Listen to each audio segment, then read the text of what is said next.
right now. The Lord is my light. God is my light. God is my salvation. Whom shall I fear? I'm not worried about anybody because I got God. I don't have to spend sleepless nights. I'm not riding around in my car making donuts in the parking lot because I don't know where I'm going. I'm so confused, right? I'm not doing that, okay? The Lord is the strength of my life. Of whom shall I be afraid? That's David talking, right? Fear is a dark shadow that envelops us and ultimately imprisons us within ourselves. Each of us have been a prisoner of fear at one time or another. Fear of rejection, misunderstanding, uncertainty, sickness, or even death. But we can conquer fear by using the bright, liberating light of the Lord who brings salvation. If we want to dispel the darkness of fear, let us remember with the psalmist that the Lord is my light. In other words, He's like my path, but I don't really know where I'm going. I don't know what I should be doing next. God will light my path. That's why it's imperative for the saint to stay in the Word. It is. Gotta stay in the Word, saints. Got to stay in the Word. It's imperative. You're right, Pastor. For us to stay in the Word. You can tell a lot about somebody by how they respond to life. Everybody gets knocked down.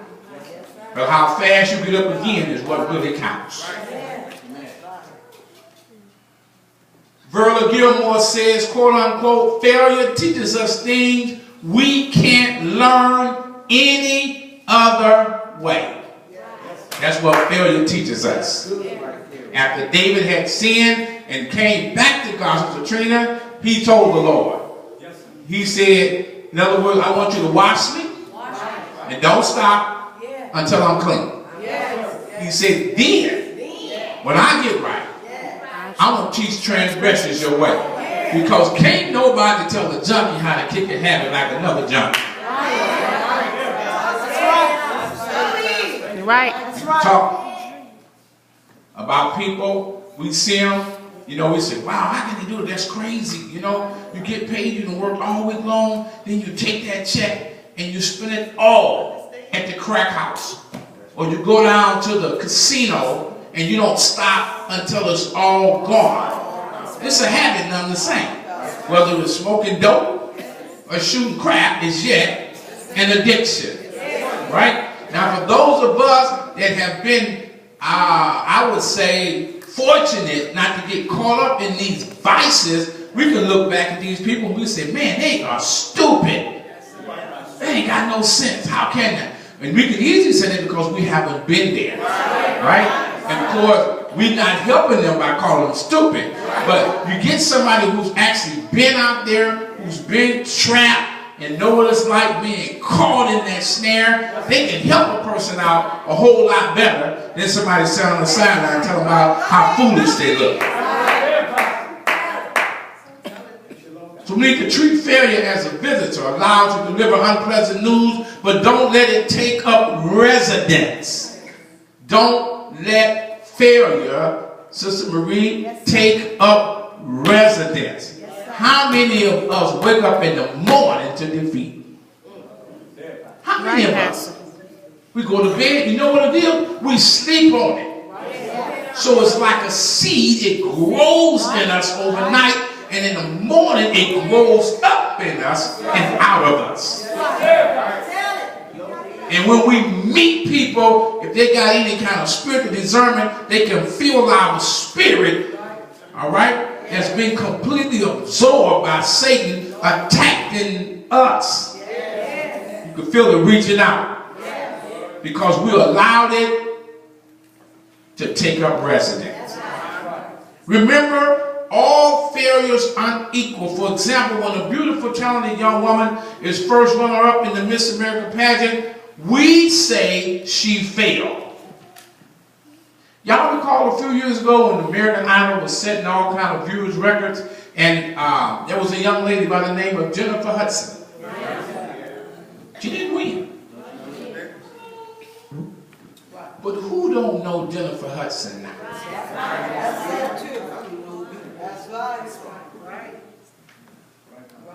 Even on the movie The Girls, Dreamgirls, it was written for someone else to be the star.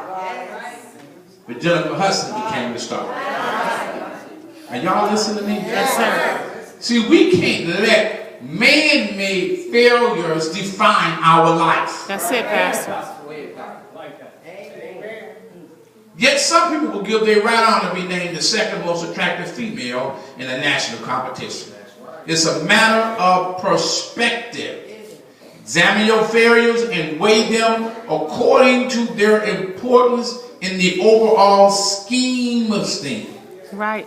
A young man said, I once received a D in college. It's ridiculous, but that sticks in my mind like a pebble in my shoe. Why do I fixate on that and not the fact that it happened a semester? I carried 19 credit hours, worked part-time, got engaged, and spent 6 weeks in the college health center with tuberculosis.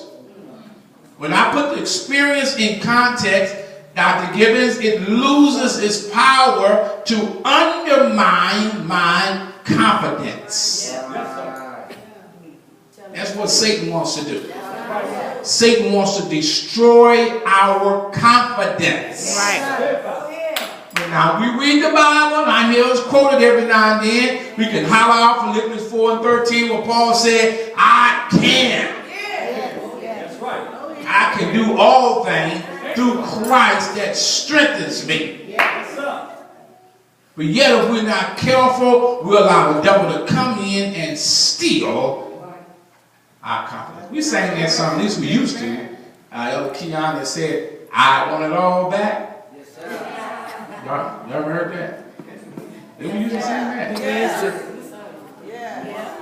See, everything that the devil, the devil did what? Everything the devil took from me. I want it Did I back. get it right? Is it everything he stole? We always, I hear people talking about how the devil stole my joy. The devil didn't steal your joy. He gave it to him. See, a thief is somebody that comes in your house when you're gone. That's a thief. Then when you get home from church, right, after you've been praising God, speaking in tongues, or sitting like a bump on a log, like a couple of y'all doing tonight, then you discover that everything that was in the house when you left is not there.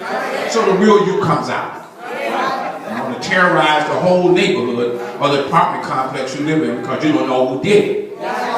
That's a thief.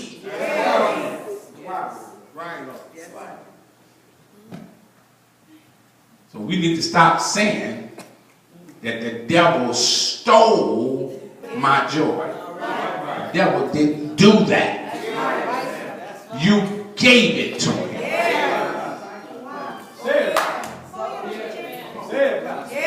Dr. Gibbons taught us, Keon, you can find that scripture for me. He said, resist the devil. And he'll what? Flee mean what? Run. And what Dad taught us. So if you resist him, he'll flee from you. Right? And he told us, he said, flee means running. That means get up and get down. Alright? I don't know about y'all, but I know some of us, has anybody in there ever been bullied when they was in school? At least one time? Okay. I remember vividly when this guy used to stand on the street corner every morning. I was in the 6th grade. And he'd stand there and he would take our lunch money. I know it's in Hebrew. James 4:7, thank you. James 4:7, you can write that down. Resist the devil, he'll flee from it. He would take our money.